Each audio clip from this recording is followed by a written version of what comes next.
developing the library's historical archives. And after I wrote that, I'm like, you all know that already for the Keeping Society. We're very pleased to co-sponsor this program with the Guilford Keeping Society, and I'm going to turn it over now to Bob Hartman, President of the Keeping Society, who will introduce our speaker. Bob? Good evening. Good evening, sir. Good evening. I'm going to move this a little so I can see Stephen better on the camera. Thank you very much. Welcome one and all. I'm going to be brief because I want Stephen to have the full 60 minutes because we've been warned. I want to start by saying the Guilford Keeping Society mission, what is it? It's to collect and preserve and share the history of Guilford for present and future generations.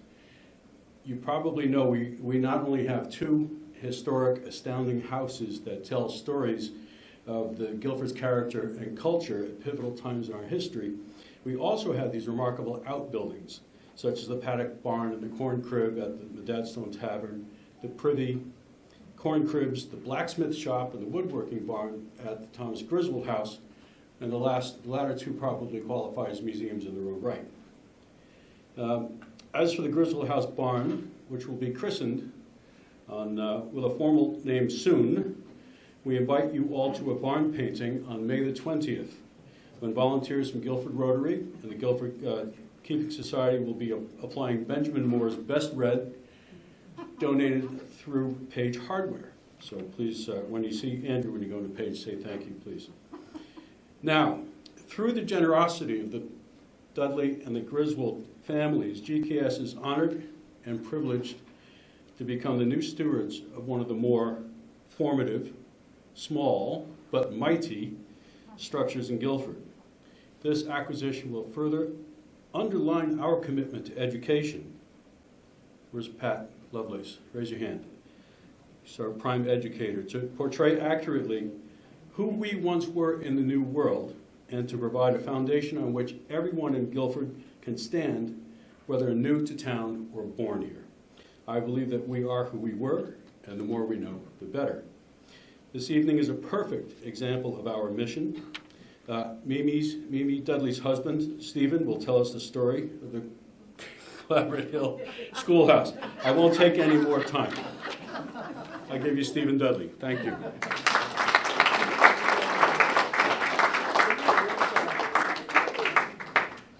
Thank you, Bob, for I believe those are kind words, but I'm not sure.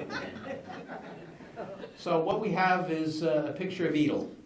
And for those of us who were in the Clapboard Hill neighborhood, as I was from 1957 and a neighbor until she passed, she was not only a character, a quiet presence, a treasure, a resource for information when you didn't know anything, or she pointed you in the right direction, and generally a very nice person to have and be part of the neighborhood. So I'm honored to be here this evening on behalf of the Edith Nettleton lecture series.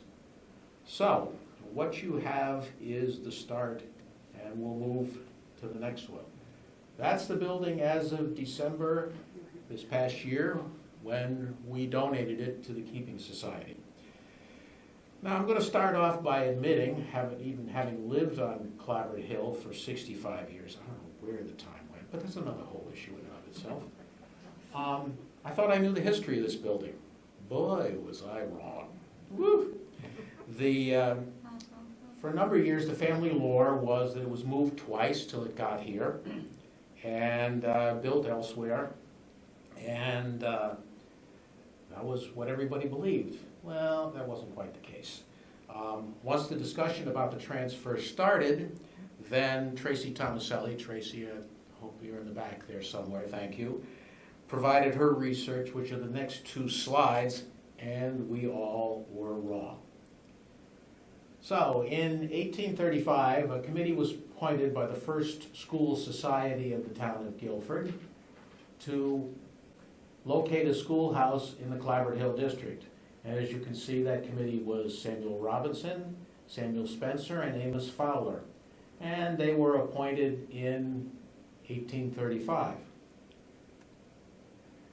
In November 1835, they came back with a recommendation, and I'll try and read it. Unanimously of the opinion that the schoolhouse be set upon land of Mr. Amos Bartlett, a few rods west of the house of Mr. John Griswold, the said boundaries having been driven 2 stakes, one for the southeast and the other for the southwest corner of said house. As we understand, the district has liberty of Mr. Bartlett to set the house on his land. The committee have not assessed any damages. What does that mean?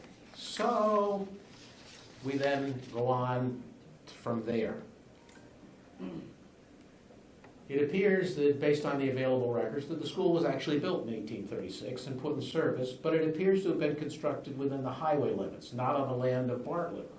The width of Clapboard Hill Road is very wide at this point in time, about 70 feet between what would have been the 2 stone walls.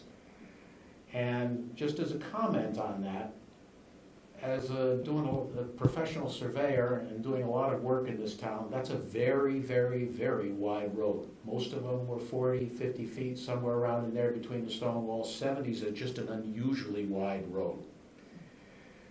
So, why was that the case? Amos Bartlett died in July of 1836 without a will, so it is assumed that the school was built within the highway limits, as the district did not have control of the land. Placing the schoolhouse within the highway was a common practice in town at that point in time. Also, it appears that the entire Bartlett property was bounded by a stone wall on Clapboard Hill Road. Most of it's disappeared today, and construction of the school would have required the broaching of that wall.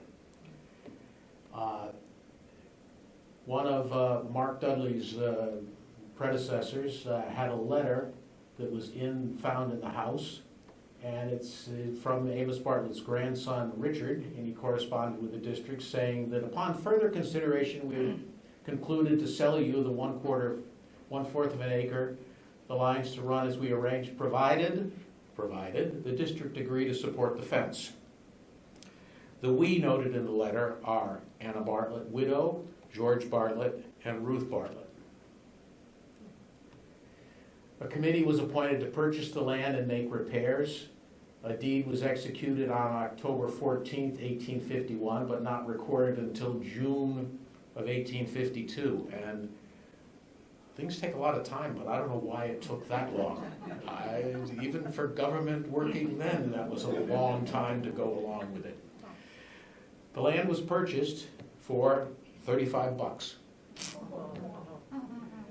And but the deed, strange as it was, ironically listed Bartlett on the 3 sides and Clapboard Hill Road on the 4th, which was incorrect because the land on the north side was Griswold, the Griswold household that went along with it. But that's the way it listed all the way through, and that's the way it came to be.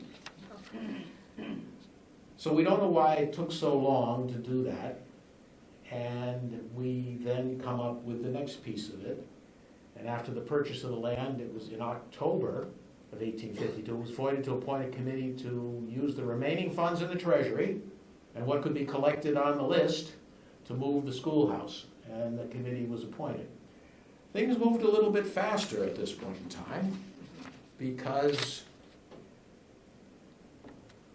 Horace Dudley, who lived where Mark Dudley lives now, built the house across the street, kept a diary in which he documented work and assisted in the moving of the first few days of November. And per those diary entries, November 1, dug cellar hole. November 3, worked in the forenoon. November 4, helped cut timber to draw the schoolhouse. November 6, helped moving the schoolhouse. November 8th, John, whoever John was, helped me stack a cask of lime, helped underpin the schoolhouse for the rest of the day. And November 20th, he delivered a load of wood. Now, for those of you who have some sort of idea, that meant that the schoolhouse, and I was out measuring today, was moved back a minimum of 60 feet, probably closer to 65 or 70, to put it where it is now. The question is then asked, was it someplace else in the roadway and was moved? Because if you look at the site as it is now, it's way to the left, far away from the outhouse as possible. That may have been part of it. But it's not centered on the lot at all. So these questions, there's only about 8 feet on the south side and only about 8 feet on the west side. So it's tucked in the corner of the lot. Whether that was for more of a schoolyard or not, nobody knows. That's lost to history.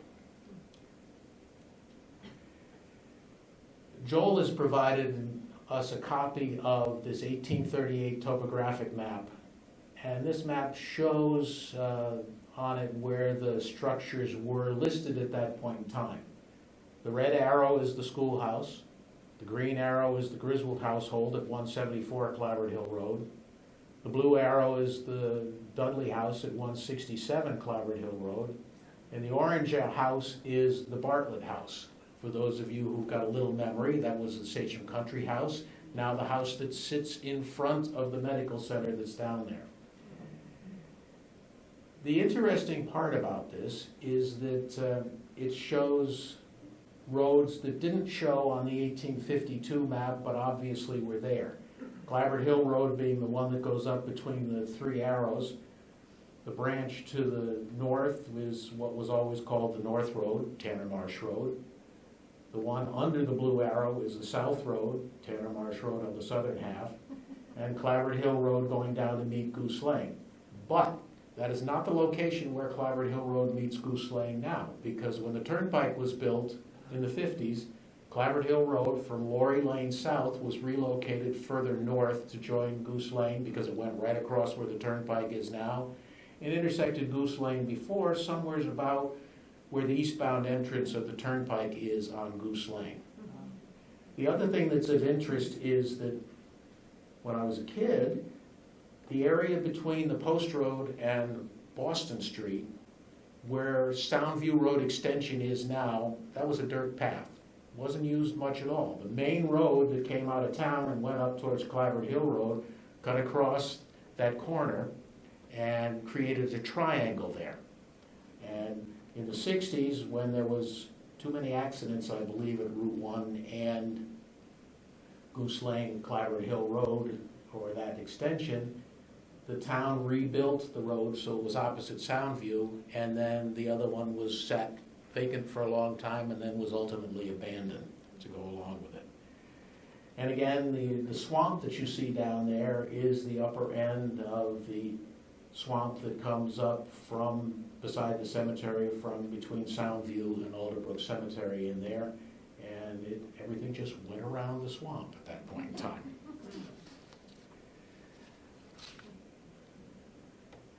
It's important to note that the only facilities associated with the schoolhouse were a wood stove and a 4-hole outhouse.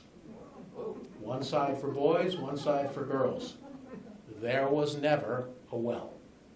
And the students either brought water or it was obtained from the adjacent Griswold or Dudley residences. Even though it was still in service until 1931, there was never power, never phone, nothing else brought into it. Teachers and students, I got to digress a little bit here. It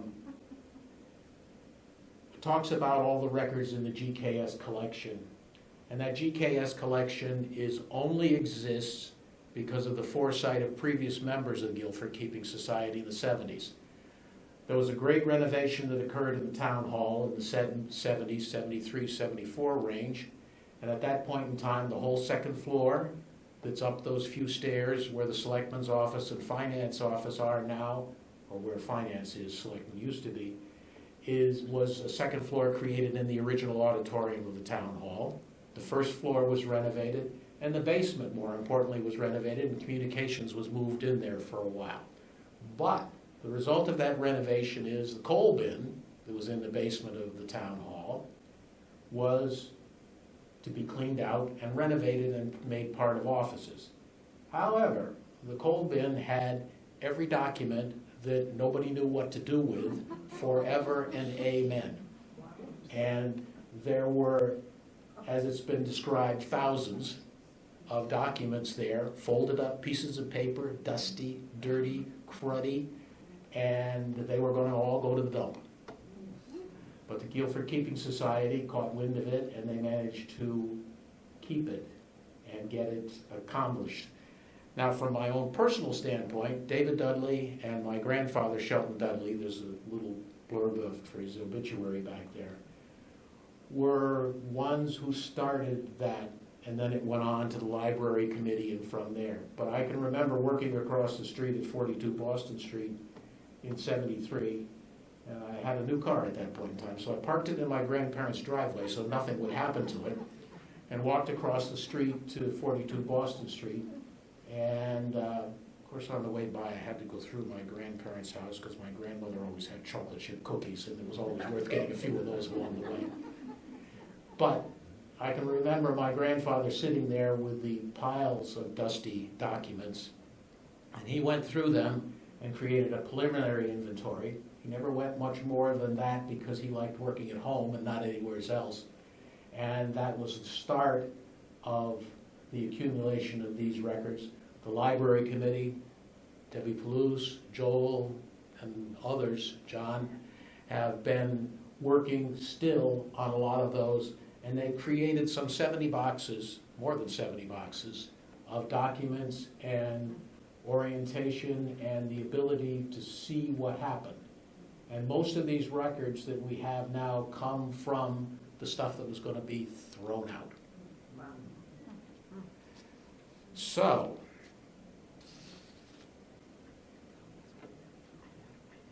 there were teachers and students. The records indicate that there were a lot of them at times. And most of these were teachers that had completed a level of school that would be the equivalent of the Clapboard Hill School, but not much else. And so they taught neither one session, spring or fall, winter.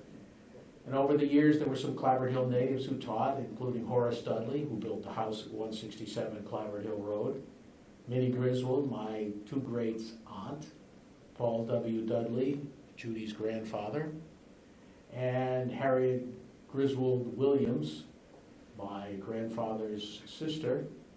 Horace Dudley was paid in 1848 $56 for 15 weeks, $3.75 per week. Minnie Griswold, in her last year of teaching in 1897, was paid $6.25 a week, princely sums. In the 1920s, Mae Barnes Gilson was hired, and she had just graduated from the normal school in New Haven, and Ethel Candy Norton, Phil Norton's wife, also taught there. By then there were different teachers in charge of different grades, and the teachers often boarded with neighboring families if they did not live in the area. Many of those teachers were unmarried women who quit when they were married. Aunt Minnie and Harriet were good examples. Minnie taught from 1893 to 1897 and was married in the fall of 1897. Aunt Harriet, after she's married, had her hands full helping Uncle Lester at Maple Shade Farm, just the next building up Clapboard Hill Road from there. In interviews with Joel, former students described a teacher, Miss Kate Dudley, who lived in the Edith Nettleton house before the Nettletons did, with her sisters just prior to the Nettletons, as a good teacher, but filled with old-fashioned ideas. You find that in the interviews of the oral history of Guilford. Mae Gilson, who they later, after Clapboard Hill School, went down to spend a lot of years at Church Street School, boarded with the Dudleys, and she also boarded with the Nettletons, and went, as she learned here, the first couple of weeks that she was a teacher, according to her oral history, she was homesick. So she went back to her family house in Brantford, but that required her to go on the trolley to New Haven and then come back on the bus to Brantford because there was no direct connection at that point in time. And her father finally told her after a week or two, you got to grow up and you got to do this and you can't be coming home every night.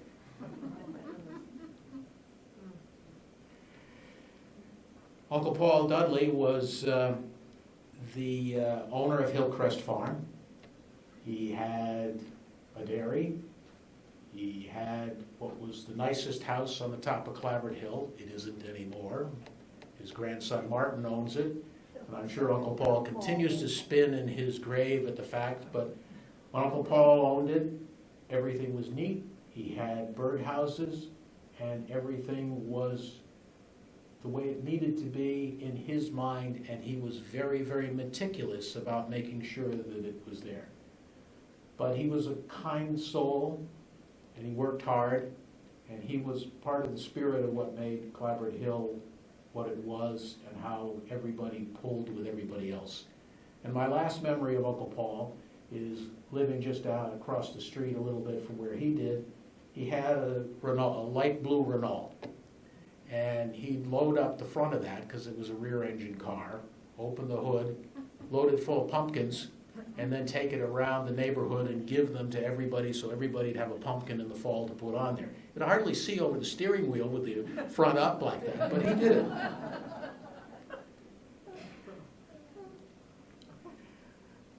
Other records list the school enumerations.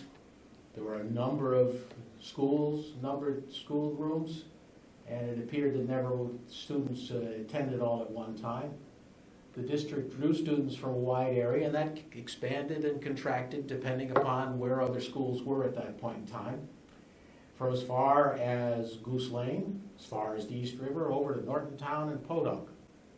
Certain students were paid a stipend for building the fire in the stove, raising the flag, or stacking firewood. And just to give you an idea, in the 1889, the district paid 25 cents per week to make fire in the school. And that was how it was described in the minutes, to make fire in the school. And a cord of wood was delivered to the school for $7.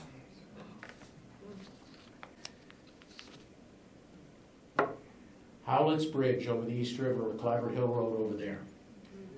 This is a photo that's from the Shelton Dudley collection at the Guilford Keeping Society. It's been colorized by John Plant to give it a better idea, and it's a very nice photo of what's going on. This is a photo that was taken by Redfield West in 1895. And this is where I also give another plug for my grandfather. My grandfather, Shelton Dudley, lived at 45 Boston Street, was born in the house next door at 39 Boston Street, where the Beamans currently live. And he was a curious individual. He was in electronics. He did car repair, did auto electronics in car repair back when they were starters and simple things like that as opposed to the current electronics. He went to work for Eklund in 1940 and was head of their test department, so that any design that Eklund Ignition manufactured at their plant over on Brantford Hill was one that he'd extensively tested in order to make sure that it would work and last. But his passion was photography around town. He resolved in the 50s to take and try and accumulate all the collections of glass plate negatives that he could accumulate from the photographers that did work in the late 1800s and the early 1900s. And he searched them out all over everywhere. I can remember going up to a house in Westlake with him, down in a very damp basement, hauling out boxes of glass plates, the cardboard barely holding together, and they were loaded into the back of his VW Bug. And he didn't drive very much, he didn't like it, but if it was something like that, he'd be willing to go for it. And then he came home, cleaned them up. He had a dark room in his basement. He printed them and then stored them and kept them and preserved them. And he had them until he died. And my grandmother, and after my father died, my grandmother decided that it was time to get rid of them, and they were given to the Keeping Society. And at that point in time, over 4,000 negatives of both his in print negatives and in glass plates were given to the Keeping Society. So there's a very large collection which is solely due to his efforts to accumulate all of those over the years. So that's where they had to go in order to get there. And some notable students whose names you might recognize. Again, Paul Dudley at Hillcrest Farm, Raymond A. Dudley, a missionary in India from 1919 to 1949 and various times after that. Harriet Griswold Williams, who co-owned Mapleshade Farm, which started on the top of Clapboard Hill, and then the dairy was moved down in the 40s onto the cutoff on Route 1, which was where Village Walk is now. And anybody of a certain age would remember going down there and getting an ice cream cone, which most times was more than you could eat. They were never stingy with the size that went along with that. H. Philip Dudley, former editor of the Shoreline Times and writer. He's a Yale graduate. Organist at the Congregational Church for 55 years. Phil described himself as a moderately talented organist. There were those who said he sometimes played with his elbows, but it went along. He was a very good person. Edith Nettleton, of course, for this series, is a librarian here for many decades. Ruby Murray Orchid, and one of the four daughters of William Henry Harrison Murray, Adirondack Murray, who wrote a number of novels, was a minister, and an early outdoorsman in the 1860s, lived up on Nortontown Road. She became the wife of John Orchid, and John Orchid was one of the two people who competed in the 30s as to how much land they could buy in the Clapboard Hill area and the Podunk area. Orchid versus Goss. The Gosses were the result of money from the brass in Waterbury, and they spent a lot of time trying to accumulate land, which they did a lot of, and kept a lot of people from losing land during the Depression because they bought it because they had the money. Vernon F. Dudley, Judy's father, farmer, woodcrafter, and he worked for Munger Lumber after the farm closed in the 60s. Edward Elliott Griswold, my great-grandfather, he was a successful Clapboard Hill farmer.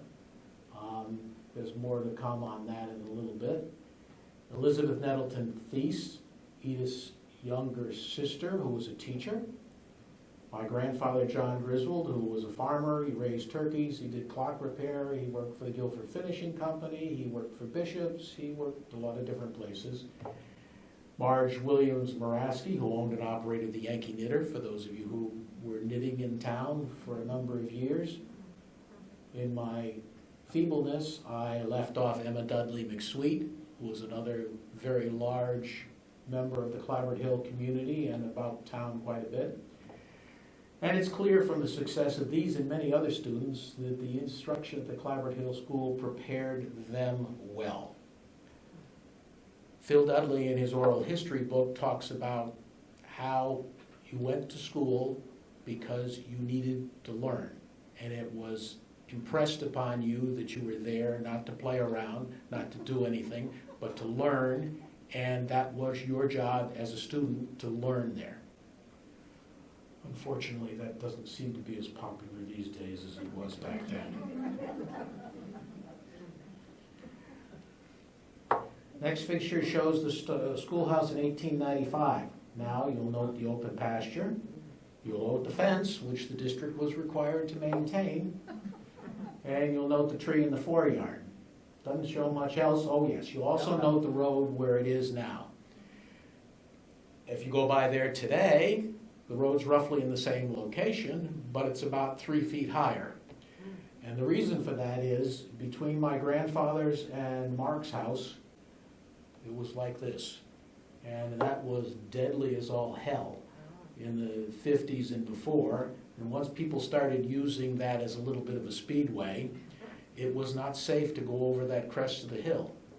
So in 1958, the road was going to pieces. Buttonball Hill, as it was called, from my grandfather's down, had always been known as being a muddy and unstable mess even after they paved it.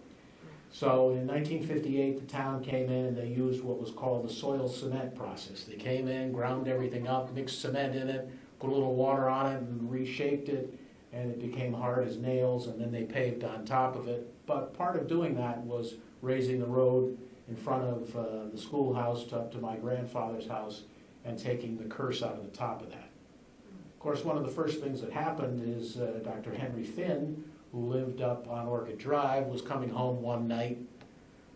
I think he'd had a little bit too much to drink, but he lost control of his Triumph convertible and sort of went off and hit the phone pole that was right at the corner there. Just sort of went off the edge, and that was the end of that. Stephen, are all those trees aren't still there behind the schoolhouse, are they? That's back in what would be the back of the 138. I don't know what is still there at this point in time. It's kind of hard to see because everything has grown up so much. Yeah. Another picture from 1900. Again, this is obviously in winter because the snow's there. People are out in front, but gives you a good view of the outhouse. And you'll notice there are two doors there, one on the left and one on the right. The one on the left partially open, and I'll get to that in a minute that goes along with it. The next picture is what I find one of the more interesting ones, because what it shows is a pile of wood against the north side of the schoolhouse, a sled out in front that somebody used, sleigh tracks in the front to go along with where somebody had obviously brought somebody to school or something to go along with that, and the pile of stones and the fence. Across the street from my house, down the hill a little bit, before they built houses, there was stone wall right in through there. There's stone wall, and you'll see in the next picture up above it, and it appears that there was stone wall that went all across the schoolhouse piece, which was moved out of the way when the schoolhouse was moved and when it became the schoolyard. Here's the next picture. This is the only one that I've been able to find with flag flying. And the flagpole was on the north end of it. You can see the fence around it, not very well maintained, even though the district was supposed to maintain it. But you see the pile of stones to the left there, the stone wall going down the hill, and the stone wall that still exists between my grandfather's house and the schoolhouse property. Now, it's my conjecture that the stone wall went right across from one end of that to the other, and it was moved when the schoolhouse was moved and when there was a schoolyard that created at that point in time. My guess is that this is in the late teens or the early 20s because there are utility poles there. Those utility poles look like they most likely are just telephone lines and not power lines, which is not unusual because the house, the Griswold house, was one of the first two houses on Clapboard Hill that had a telephone. My great-grandfather wanted one and he got one. I don't know why. So I'm guessing that was what it was that went along with it. But you'll notice the tree is a little bit bigger than it was in the previous picture that went along with that. Now we get to some pictures of some of the grubbier students from there. This shows, it's listed on the Keeping Society collection as 1895, and it supposedly includes my grandfather's older brother, Floyd. That doesn't work. Uncle Floyd was born, according to family genealogy, in 1892. That would have made him 3 in 1895, so it's most likely not there. And if I was to pick out Uncle Floyd, he's the third from the left. So I'm guessing this is probably closer to 1897, 98, somewhere around in there. But you'll notice the cleat on the house behind it. It shows that that's the rope that went up to the flagpole for the flag. The shutters are closed.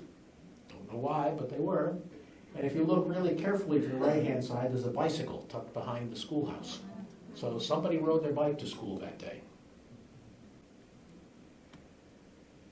Another picture of students, and this one has the names that go along with it, and that was thanks to Joel for having correspondents who had this.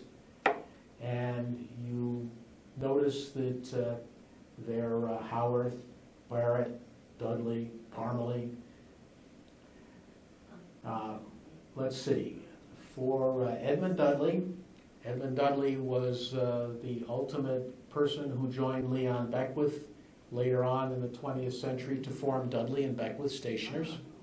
So that's the start of that.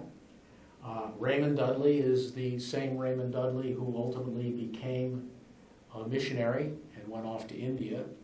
So they managed to make something of themselves, even though they started in the Clapboard Hill School. The next one, let me go back then. The teacher's Minnie Griswold, my two greats on. And so that puts that somewheres in that vicinity from 1893 to 1897 when she quit. So that gives you some idea. The next picture appears to have most of the same people in, but it looks like they've grown, so maybe it's another year or so. I don't know. And then we get to this one, the famous photo that's everybody's seen. And that is Phil, Edith, and Elizabeth in 1918. And the the same three people some 70 years later. So, you know, it's Phil and Edith were both born in 1908. Elizabeth was born in 1911, so they were 10 and 7. And that makes them 80 and 77 in the picture that you have there. And the schoolhouse is still looking a little worse for wear, but it's still there.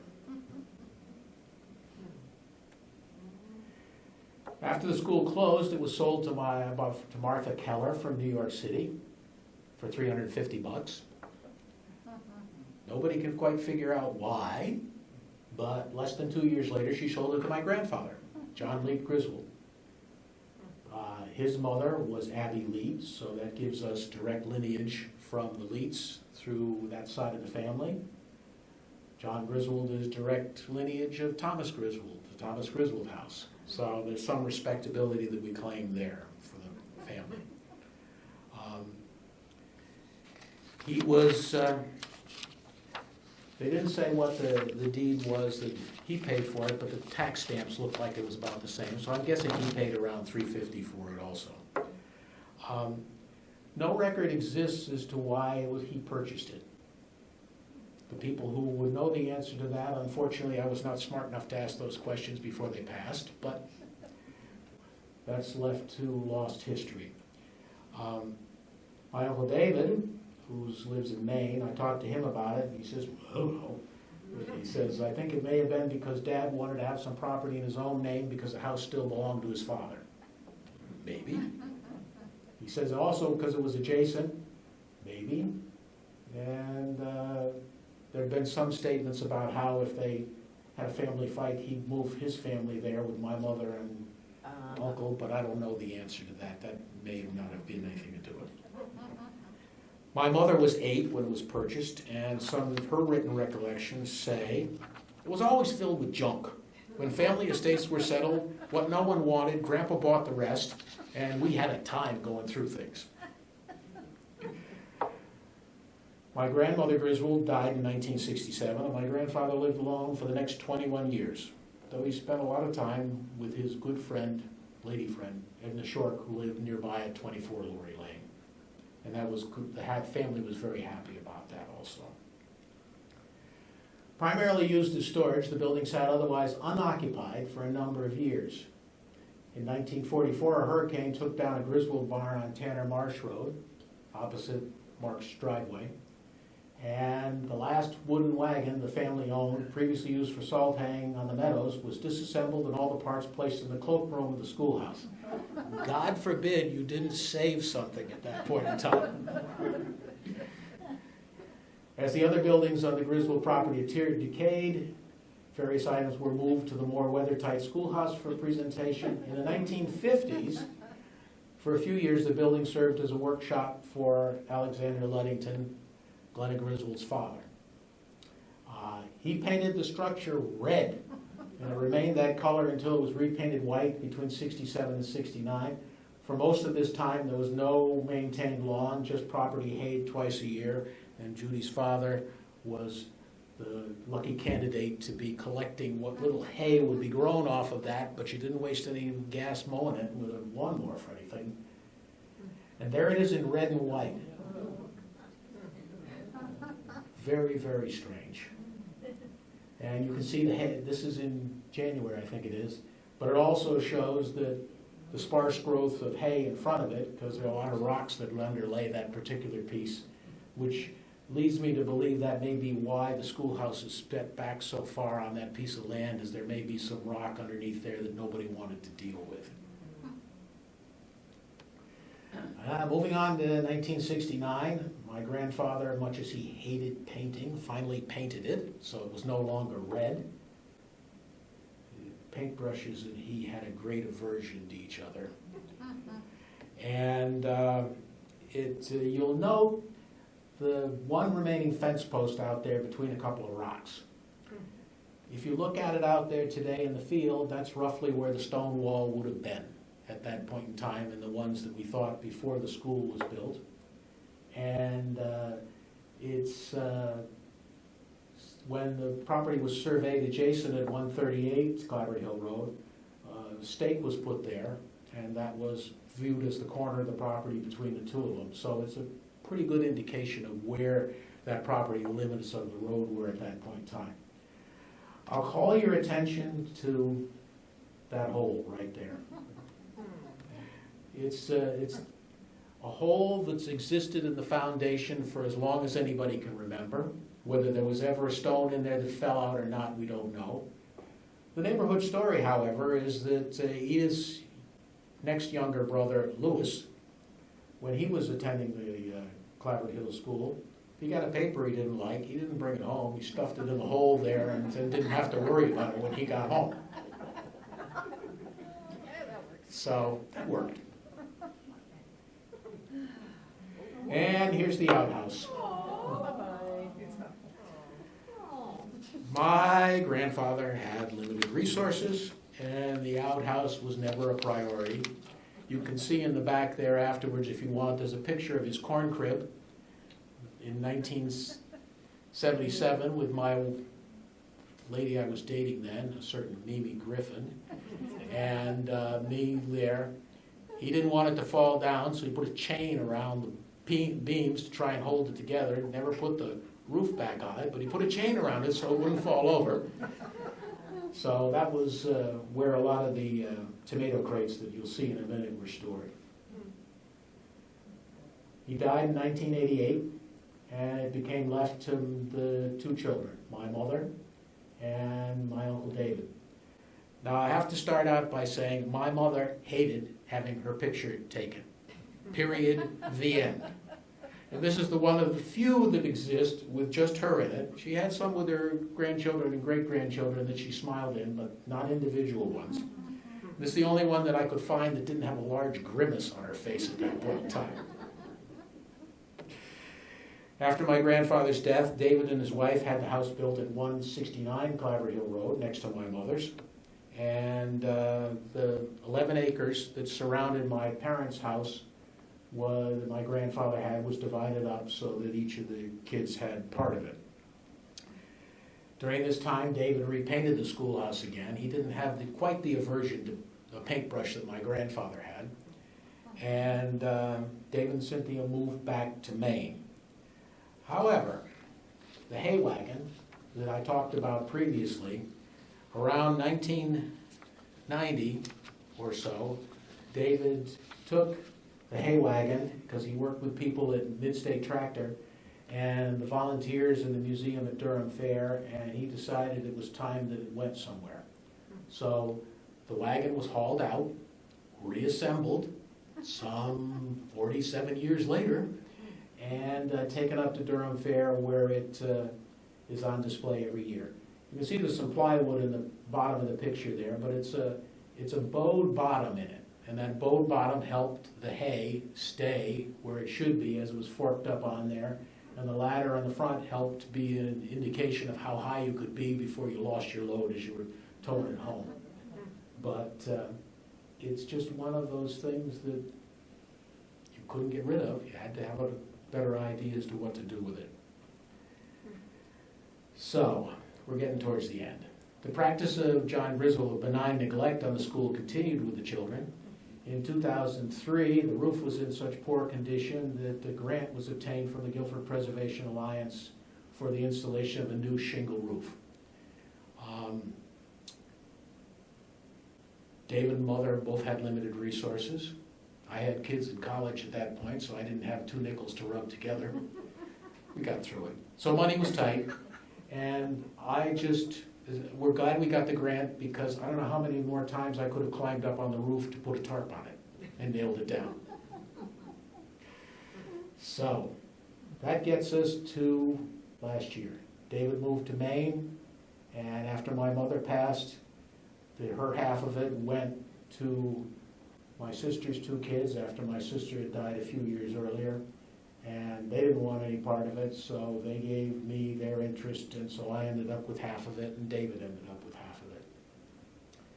After the pandemic, it was clear that David's kids, 2 in Maine, 1 in Virginia, my kids, 1 in Farmington, 2 in Massachusetts, though Ann asked her 5-year-old if she wanted to mow the lawn down there, and she said no, she didn't want to do that. So we moved on from there.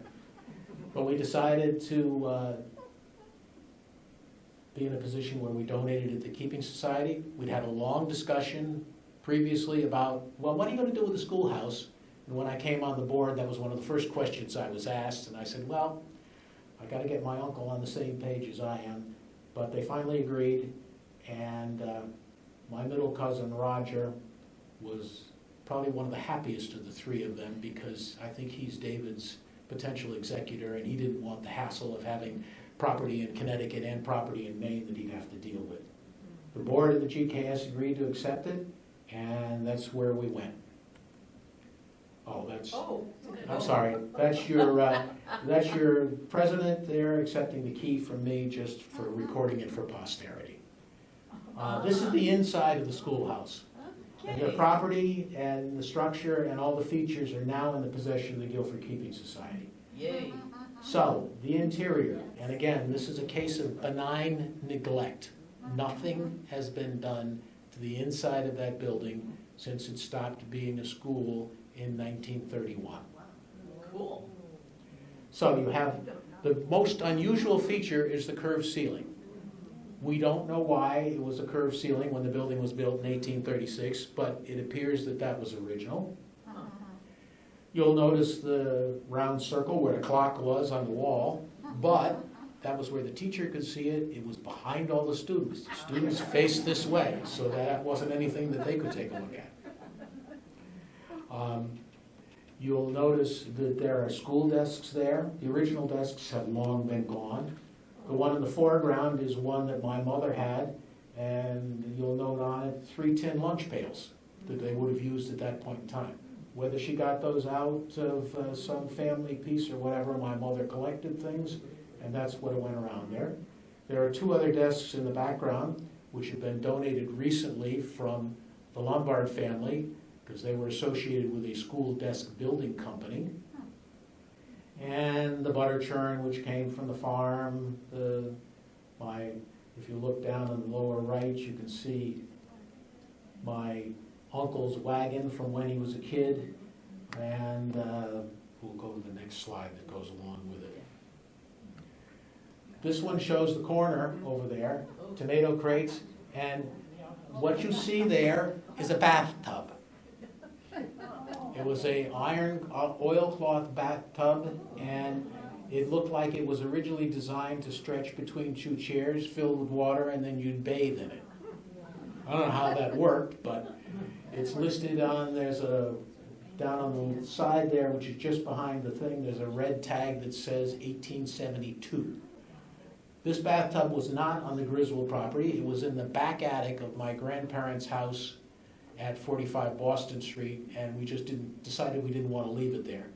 I've only seen one other like this, and it was an actual one that was shown out in a display at the Henry Ford Museum in Dearborn. So I assume there aren't many of them left. Who would have saved anything like that anyway? Well, they saved the 4-holer there as well. Yeah, well, that's the next slide. Cool it. I gotta go.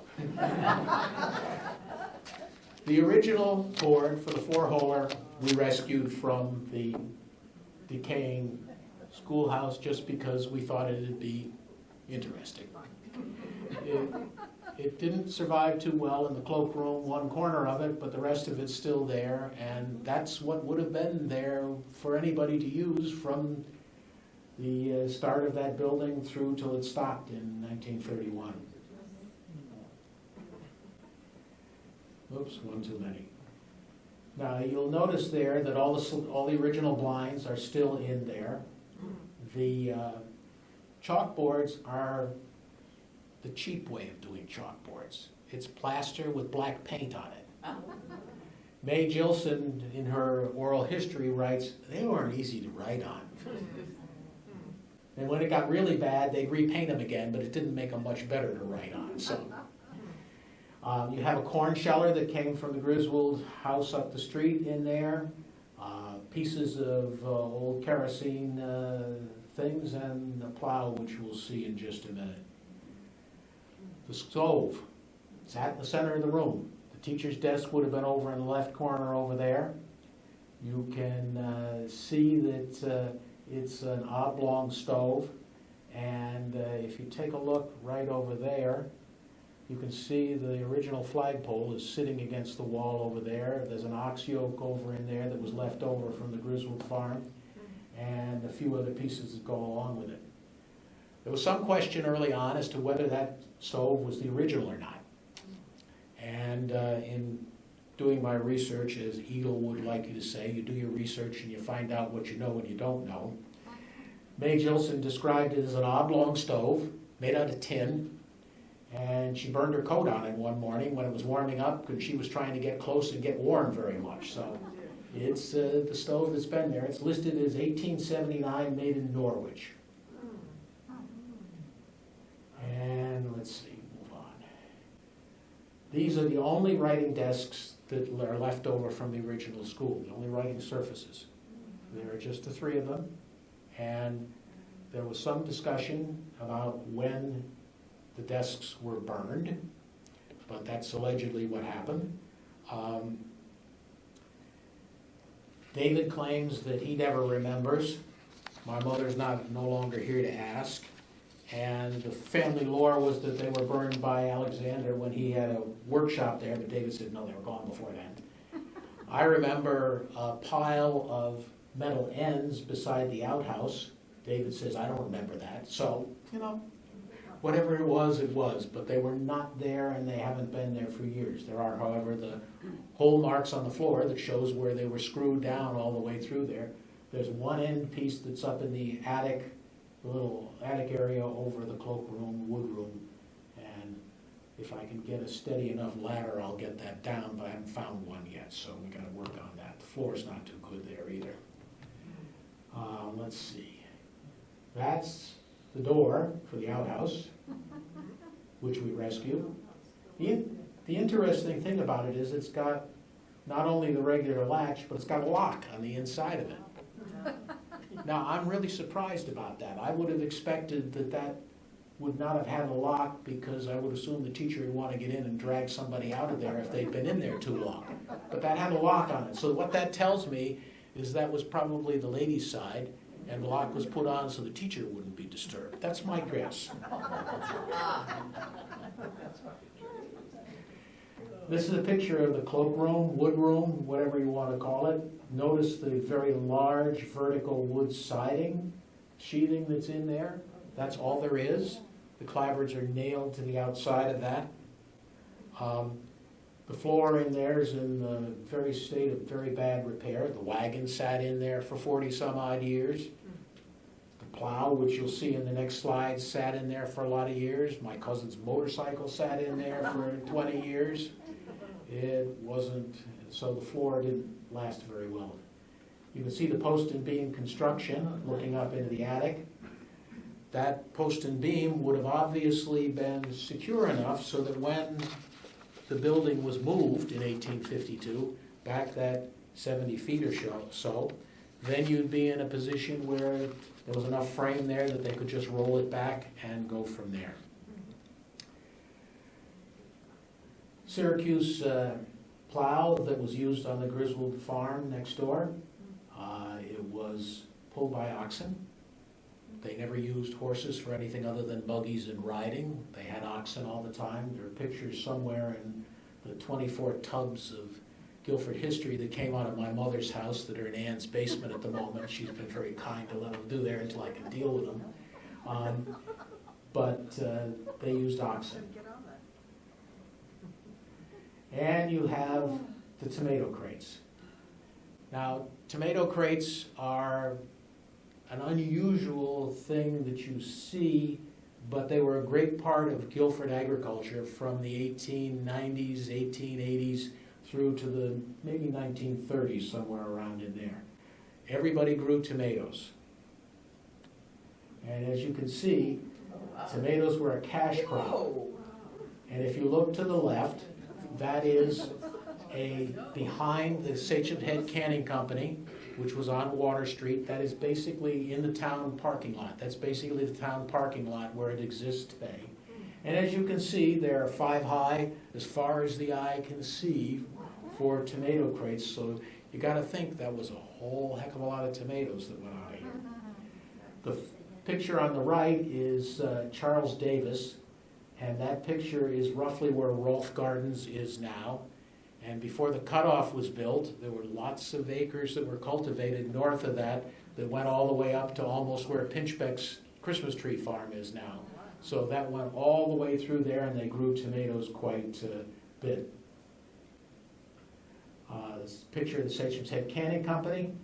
It's unknown what the date is, but he started selling coal in 1905, so we assume I picked a number of circa 1908.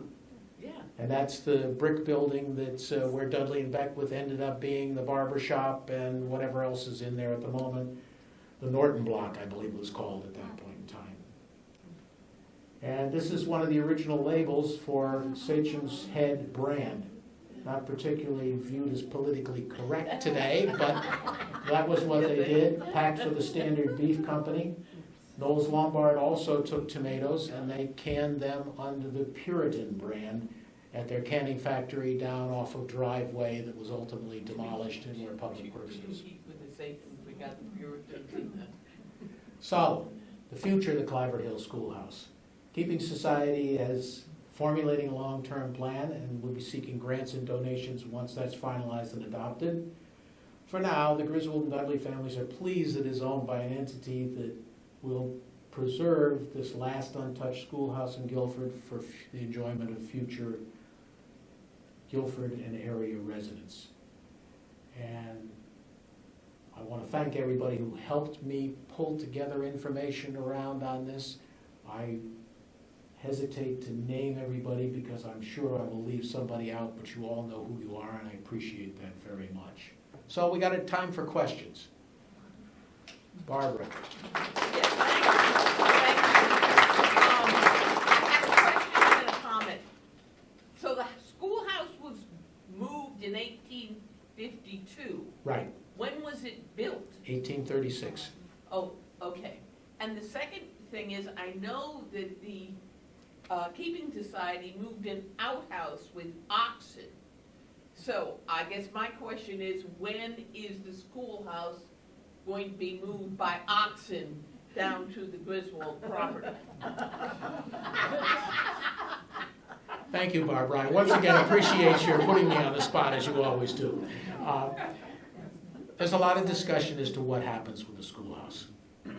It takes a lot of money to do whatever needs to be done. Send money. So, but the question is, what do we do? It's 18 by 24 by 15 feet high. Even if you put that on a low boy, it's too high to be able to move anywhere. There are, at last count, 40 some odd wire crossings that would have to occur. When I was a kid and they moved houses out Boston Street, the utilities dropped the wires and put them back up and didn't charge anybody anything. Right now, it'd cost you 6 arms and 4 legs to have the utility companies do that. And it's too large, too tall to be able to get under them. If you were to take the roof off it, for example, you'd then be in a position where you'd be destroying those vertical slabs on the peak ends. The other problem is that it's been described potentially as the bugs holding hands, holding it together in some locations. So the benign neglect has put us in a position where we don't know what the structural integrity is. Another option would be to take it apart and reconstruct it down at the Griswold house as another option. Third option is leave it where it is and repair it and use it occasionally. The problem with the third piece is that it's an orphan piece, it's out of ways, it's not necessarily someplace close by. You know, in my foolishness, I volunteered to continue to mow the lawn for the next 4 or 5 years as long as I'm able, but one of these days it's going to have to be somebody else and it goes along with it. So we're talking about where it goes from here. So that's sort of where it is. Pat? As part of the answer to that, there is a group called Preservation Connecticut. It's a nonprofit. They have what are called circuit riders who come and evaluate buildings, and I have contacted them, and hopefully they will come. And they also will give us ideas of grants we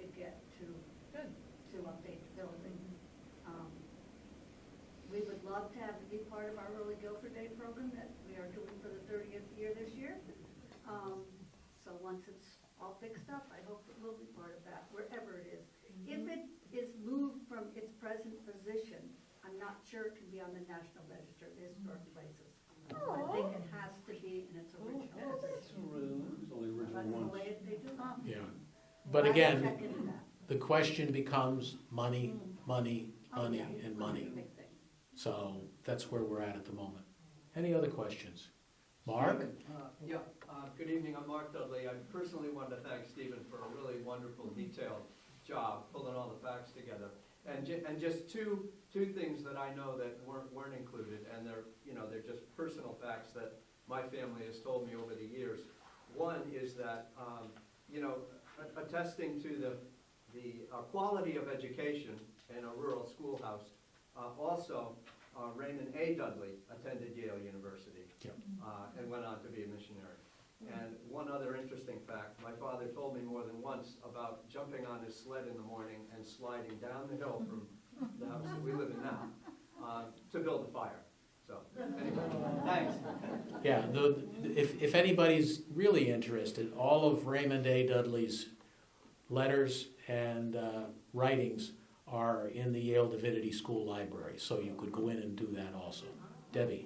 I'm surprised that there were any male teachers. I thought all teachers were females, and my understanding, because my grandmother had this happen, she didn't quit because she got married just because she wanted to. It was required. If you were married, you couldn't be a teacher. I didn't know that for a fact, so I wasn't going to state it, but it appeared that was the And case. then my mother's generation, then you couldn't teach after you became pregnant. Yep. So, Joel? Well, Stephen, that was a first-class documentary. I've been calling it a documentary, and it's going to be recorded and hopefully replayed. But it's been said before, and it needs to be said again, and again, and again, and again. What you did with your uncle, David Griswold, is the ultimate act of preservation and the ultimate act of benevolence. And I believe, and I'm sure others will agree with me, that generations unborn will be thanking you for your gift. And I think it deserves another round of applause.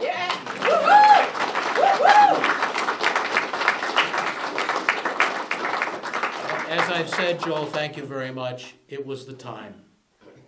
Pat? I just want to say that the glass plate negatives and all of the other negatives that we have are now housed in the Edith Nettleton Archives Room at the Stone Tavern. So our library committee takes care of all of them, but they've also had pictures printed. John Plant has updated many of the pictures to really make them easier to see. But I just thought it was kind of ironic that they ended up in the Edith Nettleton. Both Edith and my grandfather would have been very pleased with that outcome. Very, very pleased. Yes? Hi, can I just ask a question, because I don't know, and I'm new to Guilford, although I came because my grandmother went to that school. So I'm wondering, you said the pictures are at the Keeping Society. Is there a public place that you can see Yeah, them? the library. Joel, do you want to explain it?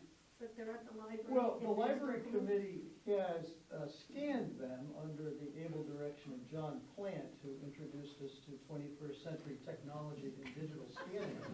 There is a Guilford Keeping Society archive site, and I would say the vast majority of what we have is on that site. It's on the Keeping Society webpage. Guilford Keeping I'm doing Society. that. Society Photo Archives. We'd be interested in knowing who your grandmother was. Her name was Josephine Slavinsky, that was her, Of and course, she Goose lived on Lane. Goose Lane, yeah. Of There was a course. farm there, that she and her family lived on. Neighbors of the Corrados. Yes. Yeah, you know, it's interesting, I don't know, Steve, if you heard this story, but the Corrados lived on Goose Lane, and I think Mae Jilson reported this story, and it's also in the Shoreline Times. Tracy Tomaselli could confirm this. But the Corrado family was a large family, and I think during Mae Jilson's tenure as principal or teacher at the school, one or two of the Corrado children ingested mushrooms. private mushroom poisoning. And that really affected Mae Jilson during her tenure as a teacher at Clarendon School. Debbie? Quite a tragic story. The prints, it was mentioned that many of the photographs that they scanned, the majority of them are in the reference library, in the historical room here in the Upstairs. library. That are on the reference desk, there are 10 albums or thereabouts. thank you. Yes, there are many of the pictures are there. Any other questions? If not, I thank you all for coming. Thank you. There's some refreshments in the back. Thank you. I just want to mention, I'd just like to thank Loretta Lyons for letting us stay a couple of minutes after 8 o'clock, and Winnie Seibert, who's part of the event, our program committee at the Guilford Keeping Society. There are cookies in the back, some beverages, and away you go.